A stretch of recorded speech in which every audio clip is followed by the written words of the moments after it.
Ready to vote? Early voting continues. Tough times and resilience go hand in hand for one of the town's cornerstone businesses. And Robbins Library opens its doors again. Kind of. Stay tuned for these stories and more. From McLennan Park to Spy Pond, from Poets Corner to the Mystic River, we have Arlington covered. We're your neighbors, a friend you can turn to. This is ACMi News. Hello, welcome to ACMi News. I am In-young Kim. The election is coming up fast. Early voting goes until October 30th. Ani Musmani reports on what you need to know before you head to the polls. The national elections are just 2 weeks away, and voters are given the opportunity to decide which of the candidates will be best suited to represent them, along with deciding who will be America's leader for the next 4 years and who will represent Massachusetts in Washington, D.C. Residents are also faced with 2 ballot questions. Here is some information that we hope voters will find useful. The early voting period started on October 17th and will end on the 30th at noon. Mail-in ballots can be dropped at one of the 3 drop-in locations throughout town, in front of 85 Park Avenue, at Town Hall, and in front of the Fox Branch Library. The registration for early voting and mail-in ballots is over, but there is still time to register for the November election. The deadline is on Saturday, October 24th, and the last ballot must be received by November 3rd at 8 p.m. Mail-in ballots must be postmarked by that same time. Town Clerk Julie Brazil outlined the steps you can take to make sure your vote is counted. The number one mistake that's easily fixed is forgetting to sign the return envelope. We cannot accept a ballot that's not signed. We can work around a lot of other mistakes, but the signature is absolutely required. And so we really want to help everyone remember that most important step. After that, we get lots of questions. Is the white ballot required if I'm using a drop box? And the answer is no. It's often helpful, so I encourage people to use it since we sent it to them. But if you have a problem and you need to cut open your white envelope to fix a problem that you realize that you made on your inner ballot, on your inner envelope, that's fine. The white ballot isn't a necessity.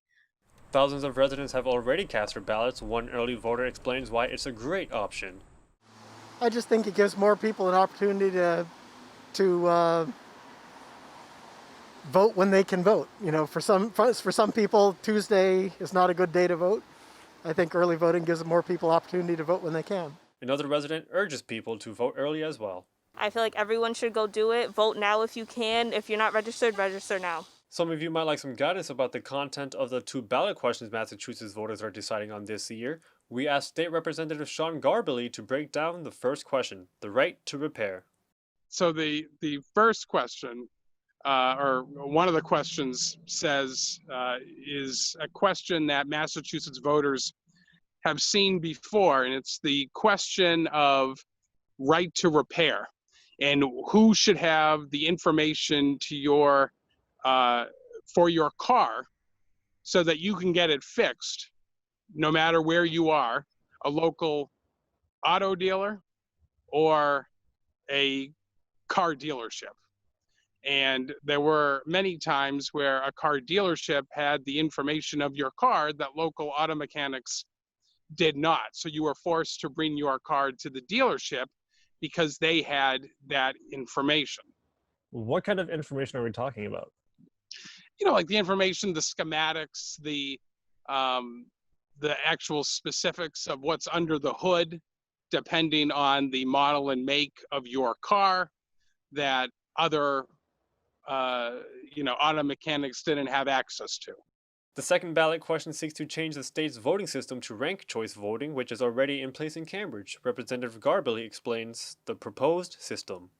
So there's been an effort, and the voters will have the ability to have their say on November 3rd to move to the system of, for statewide races, not local races, but to move to a system of voting for ranked choice voting, where you literally will get your ballot and there'll be several candidates and you will be able to rank your preference, 1, 2, 3, 4, and so forth. And, I'm not too familiar with the calculation of ranked choice voting, but my understanding is you as a candidate need to receive a certain amount of ones and then twos, and then it's distributed. If and this is only if a candidate does not get 51% of the majority. Representative Sean Garbely pleads to Arlingtonians to double check where voting information is coming from and make sure it is from a credible source. For ACMi News, I'm Anim Osmani. After a long wait, Robbins Library is finally able to welcome visitors in person. The counter has been changed to keep both visitors and staff safe. Here's reporter Maxim Isaac with the new procedures for how to check out books. There you are. Welcome to the inside of Robbins Library. Starting this week, Arlingtonians are able to pick up reserved items inside the building right behind me in the lobby for as long as you follow the safety guidelines. As you walk in the double doors of the building, below your feet, you will follow socially distanced markers as you make your way to the new designated checkout counter. Then, as you approach the counter, you'll notice the table and plexiglass that are there to protect both visitors and library staff. Arlington's Director of Libraries, Andrea Nicolai, explains how the library came to the decision to allow visitors inside the building. The decision to move to this drop-in checkout model was really, again, the case numbers kept, going lower in Arlington, thank goodness. So having met with the Health and Human Services Department and reviewing the floor plan that we had in mind, all of the safety precautions that we're taking, they felt like it was a strong plan to minimize risk. After you received an email informing you that your pickup is ready, you can make your way to the library. When you arrive, you will need to scan either your library card or your virtual card through the Minuteman Library app, which can be installed from the Apple or Google Play stores. The librarian will then retrieve your item from the reading room and place it on the cart for you to pick it up. The reading room is organized with books on shelves categorized alphabetically with the first 3 letters of your last name, followed by the first letter of your first name, and then the last 4 digits of your library card. Non-book items, such as instruments and craft kits, can also be checked out. Nicolai explains another option for readers as well. There's a book recommendation form that you can fill out as a patron, and this isn't a little different from grab bags. This is when you have something in mind, but you're not sure what title you need. It's more for specific title recommendations. Are those the only new additions? Well, no. Next week, Robbins Library is rolling out their new book packs. These are backpacks filled with books geared to a specific theme, from romance and cooking to weightier subjects like race and climate change. To request a book pack, just fill out the form on the library's website, and there's one more service that will be of benefit for some Arlingtonians. We do offer a homebound delivery service for folks who are not able to leave their home for either a temporary disability or something of that nature. So that form is also available online. I caught up with one happy patron as she finished her visit. I'm very happy because, you can talk to people, they can serve to you because we're tired of being without people's contacts, and kind of talking to each other. In the next 2 weeks, this lawn will fill up with signs made by middle schoolers celebrating what freedom means to us all. Yet another reason for you to visit the library. For ACMi News, I'm Maxim Isaac. Activized is a new documentary from award-winning filmmaker Eric Stange. After making films for PBS for many years, the Arlington resident takes on a more personal project, training his lens on a handful of ordinary Americans who threw themselves into political activism for the first time in their lives. What compels them to do so? ACMi's James Milan talked to the director to find out. I think each of these people is quite different from each other, but at the same time, they do all share a passion, having a passion, responding passionately to something. and so some perceived assault on our values. And it was important to us to make sure we showed that there are a range of people, that all kinds of people can be activists, people of any age, people of any background, people of any race or ethnic background, people in the South, people in the North. It was really important to us to get that range as best we could, given our limited budget and resources. But we managed to find people around the country and people of all different ages, which is important. And if anything, I think that it's the young people in the film. They're two youngest participants, Daphne Frias and Vickiana Petithomme. I mean, they're just remarkably positive, hopeful, active people. And that was the other thing. We wanted to make this hopeful. We wanted to make sure that people don't leave watching this film feeling down, feeling like, oh my God, we'll never win this struggle. The two of them particularly are looking forward with great optimism. And I think that's the reflection that goes through everybody in a way. I mean, there are down moments, of course, because these kinds of battles are very hard to win.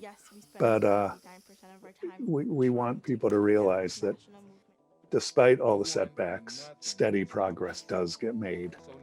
And I think one of the best stories, which isn't in the film because it happened after the film, but Gail Weinstein, who's the corporate lawyer, mergers and acquisitions lawyer from New York City, works for a huge firm.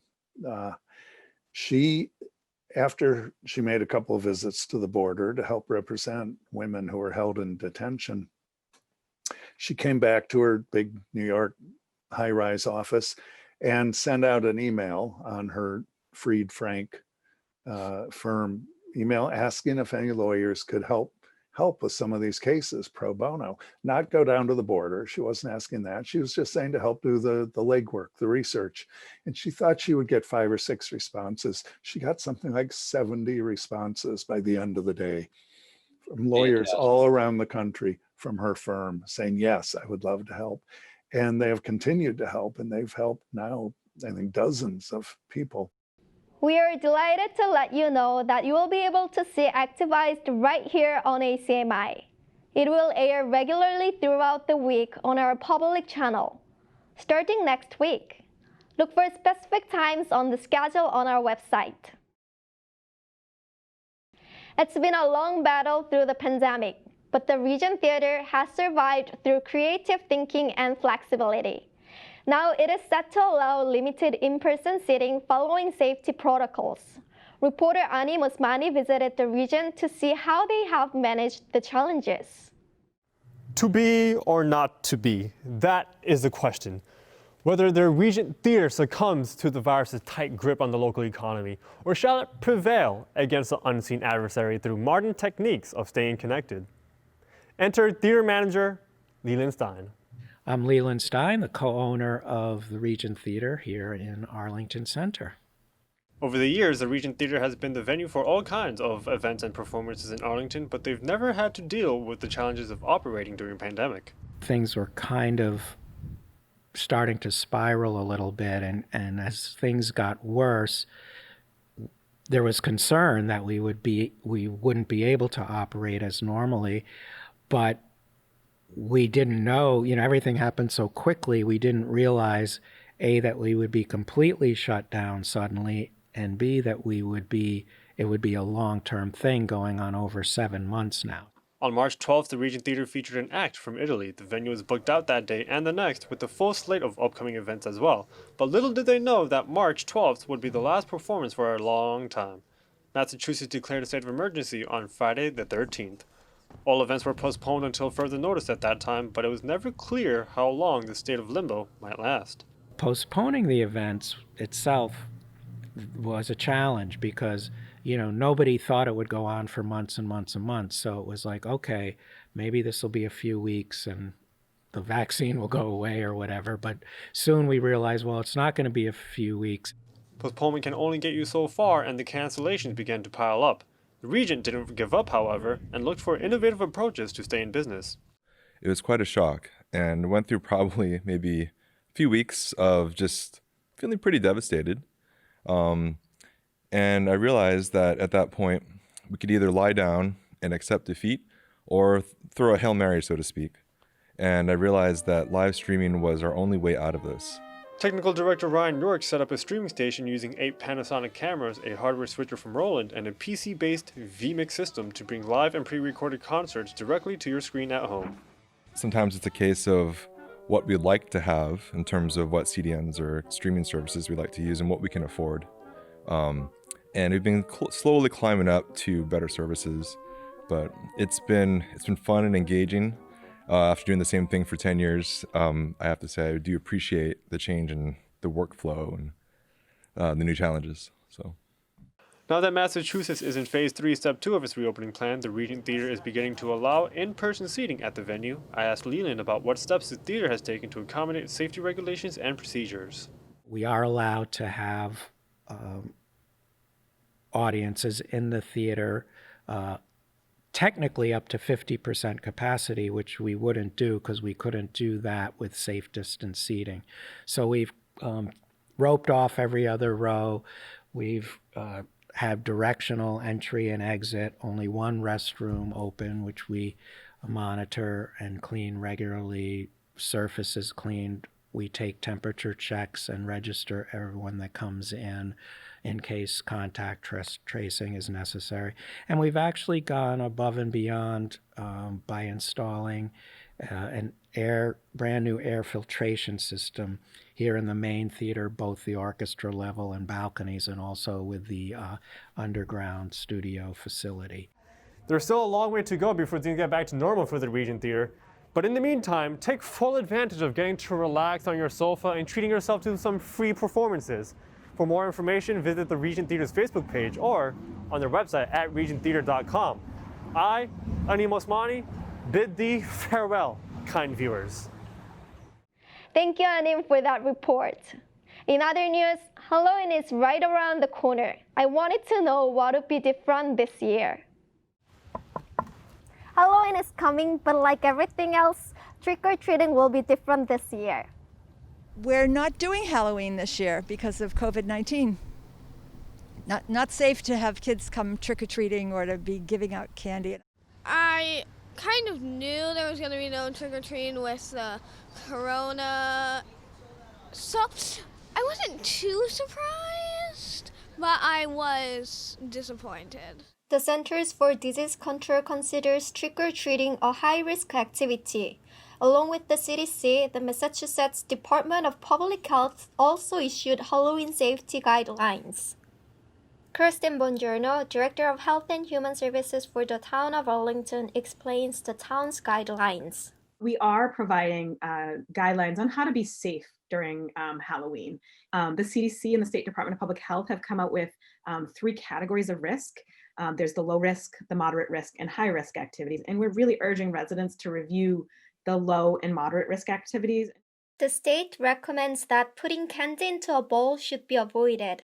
We're really asking people to think about how to give out candy, if they want to give out candy, how to give out candy in a way that they're spaced from the individual that they're giving candy to. So whether it's, placing a table between them and the person they're giving candy to, or, some people have gotten creative and have developed candy chutes where they have like a tube and they're dropping the candy down the tube into the bags. Instead of traditional trick-or-treating, residents need to consider safer alternatives. Maybe my mom could hide candy around the house and I could go and try and find it like an Easter egg hunt. And then there are also other strategies. The lower risk activities include, having a virtual Halloween costume contest, or, having meeting with friends over Zoom, or maybe doing outdoor, an outdoor spaced out gathering where kids would walk through and show their costumes. Yeah, I'll get a costume that I've already worn, or I could make a costume, and then I'll just trick or treat in our house. Oh yeah, we can get some pumpkins and carve them. That'll be fun. The CDC said costume masks are not substitutes for face masks, so protective face masks or coverings should be worn as well. Having a safe Halloween would really include making sure everyone's wearing face coverings, so masks. Masks are incredibly important. making sure people are staying 6 feet away from people that are not part of their household.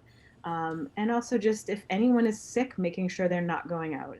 The state also recommends making hand sanitizer available for trick-or-treaters to use.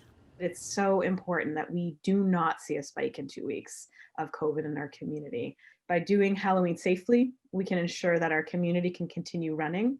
You know, if we follow these lower risk activities, that will make the fall and winter less harmful for those most at risk.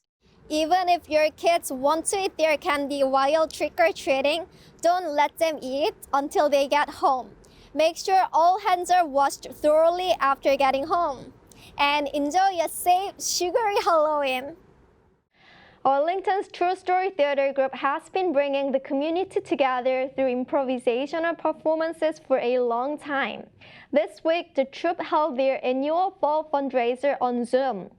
ACMi's correspondent Isabel Litters spoke with True Story Theater's director Amber Spar about the events and how the troupe continues to find creative ways to connect people during a time of social distancing.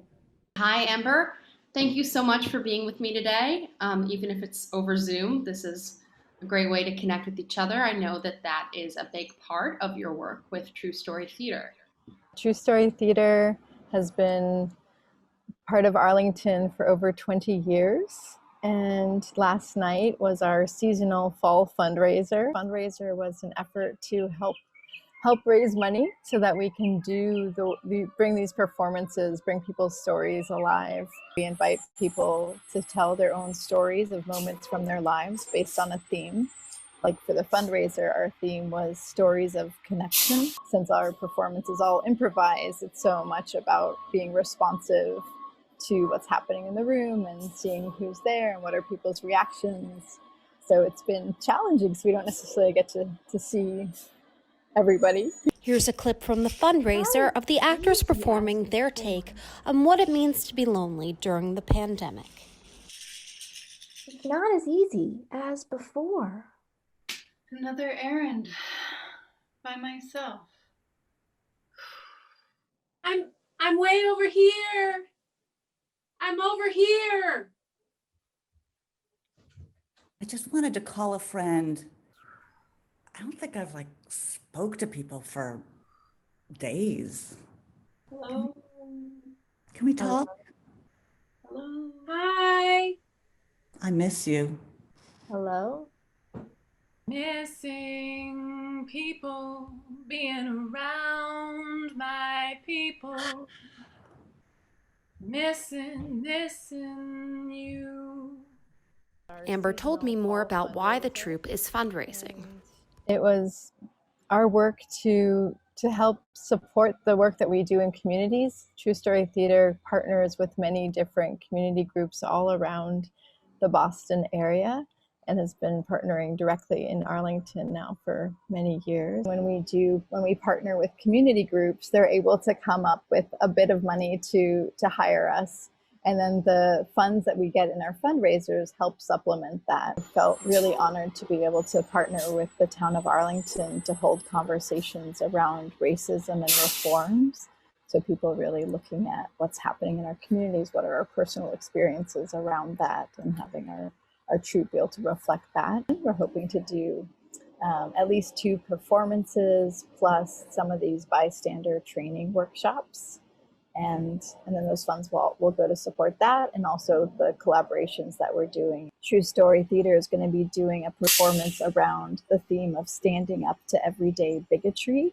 What are some stories of when you have been an upstander? Have you interrupted a moment of bias or changed the direction of something that was just not feeling right in the moment? What are some moments when you missed that opportunity? What got in the way? And this goes in tandem with some of our workshops that we do, which is around upstander work and learning how to speak up. It was so nice to talk to you, and I really appreciate the work you're doing. Thanks so much. Appreciate it. For more information on True Story Theater, you can go to their website at truestorytheater.com. Now it's time to catch up on what's happening at the high school, in sports and beyond. Take it away, Chandler. Welcome to the Ponderscope.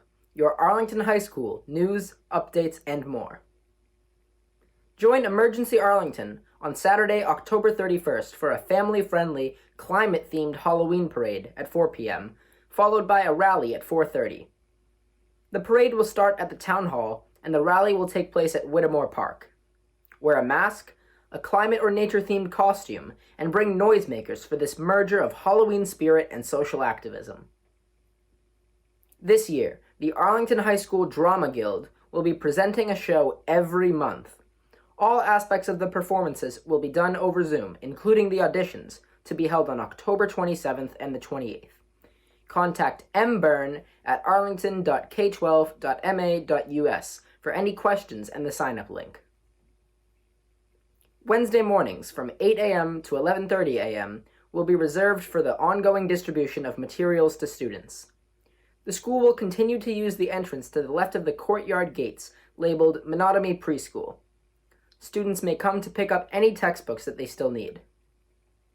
Sunrise Arlington is holding a pro-democracy action on Sunday, October 25th from 4 to 6 p.m. at the corner of Mass Ave and Pleasant Street. With the election now rapidly approaching, express your right to a voice with Sunrise. AHS seniors, the rest of this is for you. Make sure to be checking your emails. Colleges are holding virtual college representative visits through December 15th, so be sure to check the Daily Post for which schools are coming on which days and to sign up. The time to purchase your cap and gown has come. Check Miss Bassett's email for instructions on where and how to order. The deadline is Friday, November 6th, so don't forget. The yearbook purchase window is now open. Currently, the price is $65. That will rise to $85 in the future, so the sooner the better. And finally, from all of us here at ACMi, we encourage all eligible voters to go out and make their voices heard.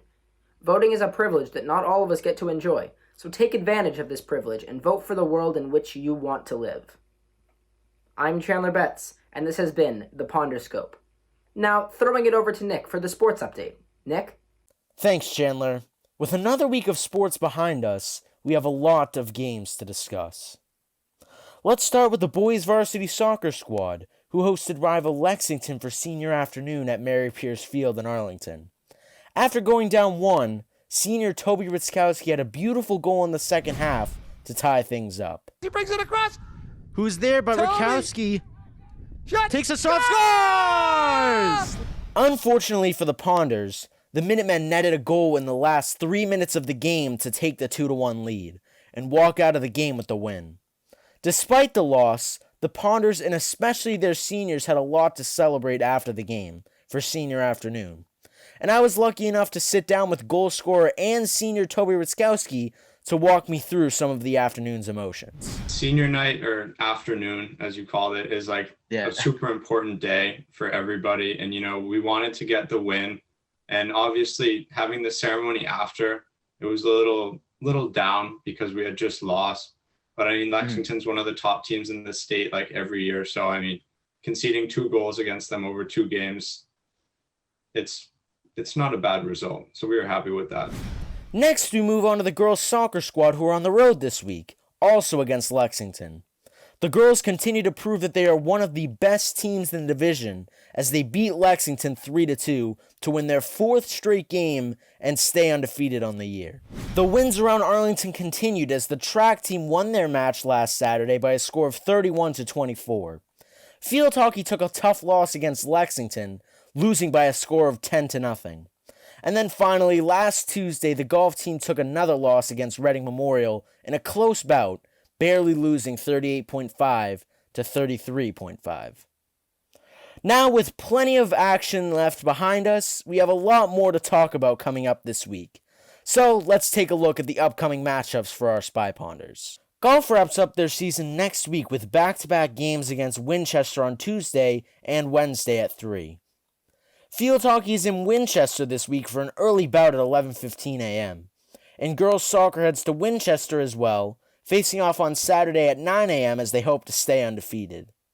And finally, boys soccer hosts Winchester at Mary Pierce Field for an early game at 9 a.m. this Saturday. Make sure to tune in on ACMi Sports on YouTube and on ACMi's main webpage to find the live stream of the game. And that's all for this week's edition of the Sports Update.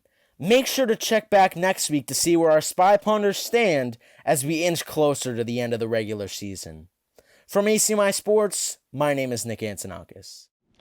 And finally, for Sydney's Media Moment, with the fall season upon us, Sydney has curated a list of the best scary TV shows to binge this Halloween. Here's Sydney Britt. Hello Arlington, my name is Sydney Britt, and I welcome you to Sydney's Media Moment. The season of fright is upon us, and in honor of my favorite time of the year, I want to list off some of the best spooky shows you can binge during this, the witching season. And in good holiday spirit, I've dressed up for today. I'm a mouse. Duh. And I'm gonna break down these terrifying TV shows into 3 separate categories: live action, animated, and for the kiddos. Let's start out with some live action ooks and spooks, shall we? First up to bat, we have the Haunting of series, referring to The Haunting of Hill House and The Haunting of Bly Manor. They're technically 2 different shows, but they're by the same creators with similar premises, so I'm considering them 2 seasons of 1 series. These shows are filled with incredible visuals and complex, twisting story arcs, helped by the fact that they're both based on novels. The first being based on Shirley Jackson's novel, The Haunting of Hill House, and the second being based on Henry James's novella, The Turn of the Screw, which may sound familiar because a movie came out in 2020 called The Turning, which is based on that book, but it's bad, so I recommend you watch The Haunting of Bly Manor instead. It's a far better adaptation. I've personally binged both seasons twice respectively, so I guess you could say I like this series. And I think you will too, so be sure to check it out today on Netflix. What if I dream that you sent us away into the dark and we get hurt? Really hurt? Up next in live action, get ready for some Eldritch horrors, baby, because we're getting Lovecraftian. That's right, I'm talking about the new HBO series Lovecraft Country, which is based on Matt Ruff's novel of the same name. This show takes the stories and creatures of author H.P. Lovecraft and molds them together to create an intricate and enthralling tale that addresses the racism of the titular author through Black protagonists living in Jim Crow's America. Every aspect of this show is perfect. It's visually impeccable, the story's amazing, and the music is out of this world. It's only 10 episodes, so feel free to binge it all on Halloween night. You can find it on HBO. Beware all ye who tread the path. Ever the tide shall rise. Now let's get into some frightening animations. I'm going to start with the 2018 series Junji Ito Collection. This anthology series brings to life the horrific stories and grotesque imagery of horror mastermind Junji Ito, a famous manga artist. Ito's style is chilling, disturbed, and twisted, so it's truly a pleasure to see it animated. If you're looking for something genuinely scary and unsettling this Halloween, I recommend this series, which you can find on Crunchyroll or Verve.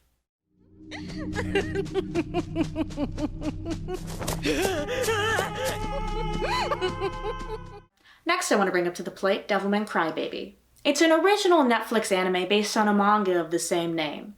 It follows Earth as it spirals into madness and violence, stoking the downfalls of humanity. It's dark and psychological, and it has a lot of adult themes, so it's 18+. That said, it's one of my favorite shows, so if you're of age, check it out. The art style alone is enough reason to love it. 人間は怖がる。人間は怖いんだよ。知力がある。巨大な武力もだ。悪魔と戦えるはずだ。もうお前一人の力ではどうにもならない。Next, we have something for the whole family. Horror shows for kids. If I'm going to address this genre, I have to talk about the OG, Scooby-Doo.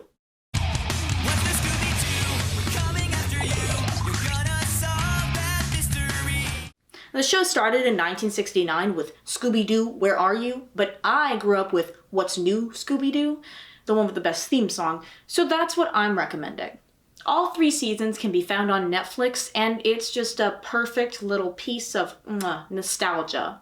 I recommend it for a charming at-home Halloween quarantine with the family. And finally, I'm going to take us out with a bang. It's an oldie but a goodie. It's Goosebumps, baby. You're in for a scare.